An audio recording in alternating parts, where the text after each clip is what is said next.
जागता बुध हीरा होगा, सोया मिट्टी जलती हो। जान चीज़ें बुध को मंदा, साल चौंती जहरी हो।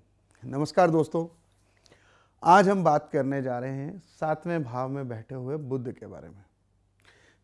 जिस भी इंसान का बुध इस घर में होता है उसे लाल किताब में दुनिया के लिए पारस कहकर पुकारा गया है। जो दूसरों को तो हमेशा तारता ही है। अगर 7वें घर का बुध अगर किसी लड़की की कुंडली में हो तो लाल किताब कहती है कि बुध कभी भी उसका मंदा नहीं करेगा। ऐसा इंसान दूसरों का उद्धार करने वाला, समाज के लिए सोने के समान हाजिर माल का व्यापारी, कम बुद्धिमान होते हुए भी कुशल व्यापारी होता है। दोस्तों, मैंने बुध 7 पे जो अनुभव किया है कि बहुत लोग बुध 7 वालों का नाजायज फ़ायदा भी उठाते हैं, क्योंकि ये एक अच्छा सलाहकार होता है और हर किसी को नेक और अच्छी सलाह देकर कामयाब करने की हमेशा कोशिश करता है। परंतु लोग अपना मतलब निकालकर इस इंसान से अक्सर किनारा कर लेते हैं। ऐसे इंसान की शादी के बाद ससुराल में भी मैंने बहुत बार तरक्की होती देखी है। अगर इसके सालियाँ हों तो ऐसा कहा जाता है कि वह इस पे जान छिड़कती होगी, यानी उनका फेवरेट जीजा होगा। ऐसे इंसान का बुढ़ापा लाल किताब कहती है कि हमेशा उत्तम और शानदार गुजरता। सबसे खास बात, ऐसे इंसान की कलम में भी तलवार से ज़्यादा ताकत होती है और इसी वजह से ये एक अच्छा एडमिनिस्ट्रेटर भी साबित होता है, जिसमें अच्छे मैनेजमेंट करने के बेहद प्रभावशाली गुण होते हैं। आवाज़ में मधुरता होना, बहन बुआ आदि की खुशहाली, कलम में ताकत होना, घर की सीढ़ियाँ खूबसूरत होना, गायकी का, शायरी का, ज्योतिष आदि का शौक़ होना, ये हमेशा ऐसे इंसान के अंदर अच्छे बुध की निशानी है। परंतु बुध 7 वाला इंसान शौकीन होता है और इसके साथ साथ इसको योग करने के फल भी नेक ही मिलते हैं।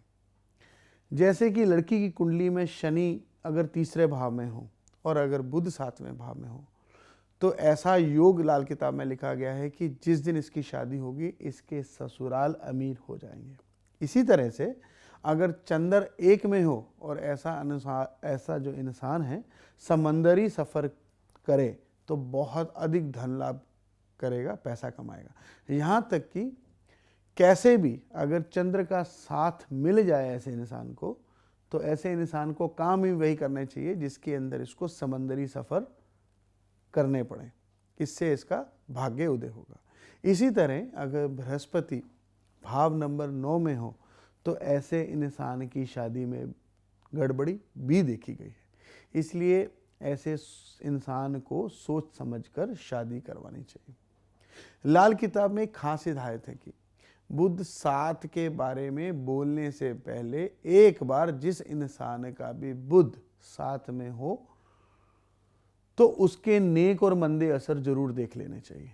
जैसे कि क्या उस पर कभी कोई क्रिमिनल केस तो नहीं पड़ा, क्योंकि अच्छे और नेक बुध वाले पर कभी नहीं पड़ता, या उसकी कोई बहन बुआ या कोई मौसी आदि के हालात ठीक है या नहीं। अगर ऐसे रिश्तेदार जैसे कि बहन बुआ मौसी आदि, अगर इनके अंदर कोई किसी का डाइवोर्स हुआ हो या कोई बहन विडो हुई हो या कोई बहन बुआ मौसी की नर संतान ना हो तो फिर बुध का असर यहाँ पर थोड़ा सा शक्की हो जाता है। इसके लिए पूरी तफ्तीश करके ही किसी अच्छे नतीजे पर किसी अच्छी ज्योतिषी को पहुंचना चाहिए। परंतु कुल मिलाकर फिर भी बुध यहाँ पर नेक असर का साबित होता है। दोस्तों, क्या उपाय करने चाहिए बुध 7 वाले को? किसी अच्छे ज्योतिषी की सलाह लेने के बाद ही इसको एमरल्ड स्टोन यानी पन्ना धारण करना चाहिए। जिंदगी में भूल कर भी कभी किसी से पार्टनरशिप नहीं करनी चाहिए।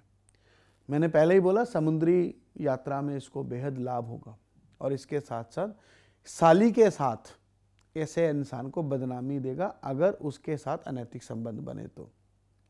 बिना सींगों की गाय की सेवा करनी हमेशा उत्तम फल देगी और कंजक पूजन करना बहुत बढ़िया फल देगा। अब बात करते हैं कारोबार की।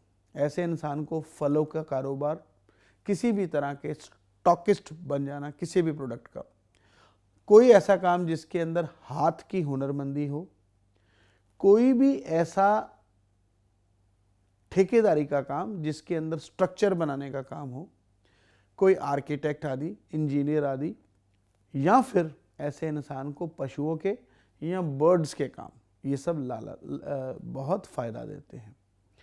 दोस्तों, ऐसे इंसान को कमीशन के काम, मशीनरी का काम भी फ़ायदा देंगे, यहाँ तक कि फाइनेंस का काम करना ऐसे इंसान को भी फ़ायदा देता हुआ देखा गया है। दोस्तों, बुध के आप जब भी बुध देखते हैं तो उससे आपके बुद्धि, विवेक, व्यापार, ये सब देखे जाते हैं। और मैंने सब ग्रहों के जो फलादेश के अंत में जो उपाय हैं उसके साथ साथ उसके कारोबार भी सजेस्ट किए हैं। आपको जिस क्षेत्र में जाना चाहिए, कैसी पढ़ाई करनी है, उसकी पढ़ाई का फल क्या मिलेगा, ये सब चीज़ें चंद्र से या सूर्य से देखी जाती है। और कभी कभी आपको आपकी स्टडी का फ़ायदा मिलेगा कि नहीं मिलेगा, क्या आपको पार्टनरशिप करनी चाहिए या नहीं करनी चाहिए, या कोई बिजनेस करना भी आपको सूट करेगा कि नहीं करेगा, कैसी नौकरी आपको फल देगी, ये सब चीज़ें। और कभी कभी तो ऐसा होता है कि इंसान को अपने परिवार के साथ रहकर तरक्की मिलेगी या दूर जाकर, ये ऐसे कई सवाल हैं जिनका अनुभव हर कुंडली में अलग अलग होता है। इसलिए आपको चाहिए किसी अच्छे लाल किताब के जानकार से संपर्क करिए ताकि आपको इसका लाभ मिल पाए। जल्दी मिलेंगे दोस्तों नए एपिसोड में, तब तक अपना आशीर्वाद बनाए रखिए। धन्यवाद।